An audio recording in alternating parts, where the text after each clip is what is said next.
Today, we're diving into a story that's about 700 years old, but honestly, it feels like it could have been written yesterday. It comes from Boccaccio's Decameron, and it's all about two lovers who are torn apart by, well, everything. Poverty, the sea, just rotten luck. They go through these unbelievable trials, all just for the hope of seeing each other again. It's an amazing story of love, sheer desperation, and some pretty incredible ingenuity. So let's get right into it.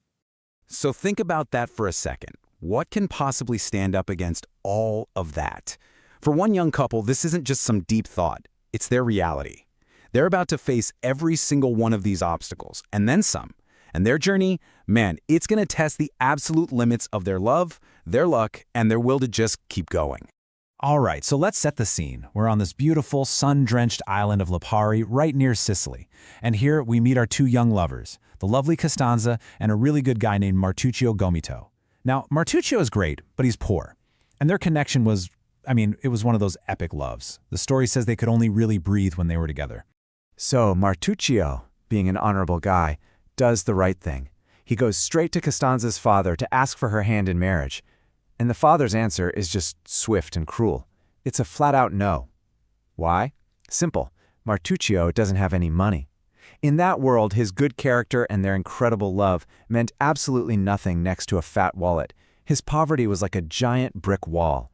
Martuccio is completely heartbroken, but he's also incredibly determined. So he makes this desperate, all-or-nothing choice. He swears he's leaving Lipari and he's not coming back until he's rich. His plan? He decides to become a corsair, basically a privateer, out on the Barbary coast. He's literally setting out to make a fortune or die trying. And this is where their paths just split so dramatically. Both of them are about to be pushed to their absolute limits, separated by the sea and these awful twists of fate, and each one is going to end up believing the other is gone for good. And things turn tragic, fast.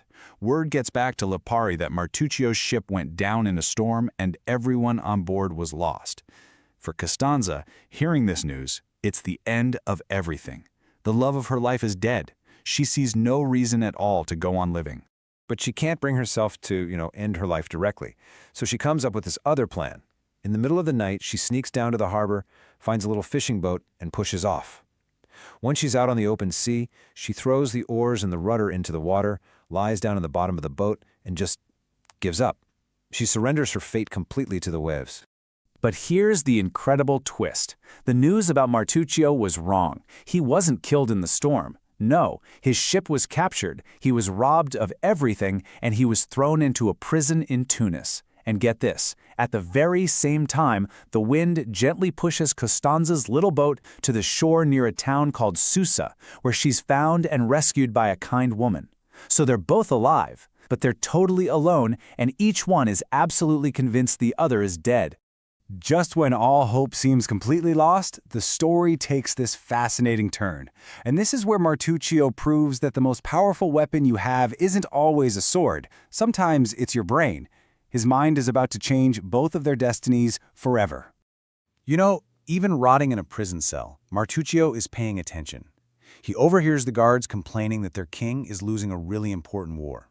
And when he hears them talking about their problems with their archers, a little spark of an idea hits him. Okay, so check this out, because his plan is just brilliant in how simple it is. Martuccio knows that in a long battle, both sides run out of arrows and start picking up and reusing the enemy's arrows. So he tells the king, here's the trick, give your archers bows with really thin bowstrings. Then, make your arrows with tiny little notches that only fit on your thin strings. The result? The enemy, with their thick bowstrings, can't use your arrows. But your guys, they can use theirs and the enemy's. It's an absolute game changer. So the king actually does it. He follows Martuccio's advice and he wins the war.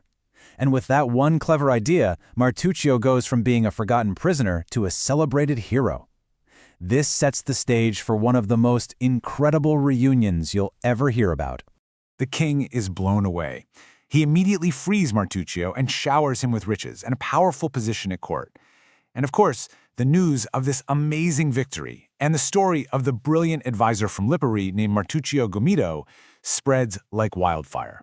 And eventually, that news makes its way to Susa and to Costanza. Can you imagine? She hears the name of the man she thought was gone forever, and this hope she thought was dead just ignites. She tells the woman who saved her, Carapresa, her entire crazy story. And together, they decide right then and there. They're going to Tunis to find him. Seriously, just try to picture that moment.